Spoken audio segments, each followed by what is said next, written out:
So ayan, ito yung final natin ginawa. So magpipintura na lang tayo. Okay.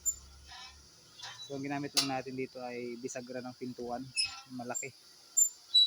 Sayang naman kasi kung itatapon. Kaya ito yung nilagay natin.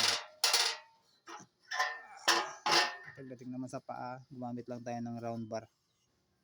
Saka dito sa ibabaw, naglagay tayo ng ring para hindi mahulog yung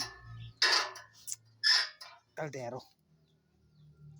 Tapos dito sa lagayan ng apoy, gumawa ako nito. Yan, para yung dumi niya mabilis makuha. Yan. Alright. Ito yung final nating ginawa. Rocket tube. Yun. Yan sa ilalim.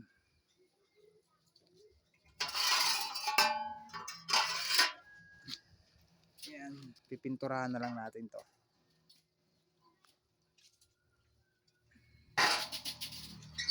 Okay, finish na tayo sa ating ginagawa.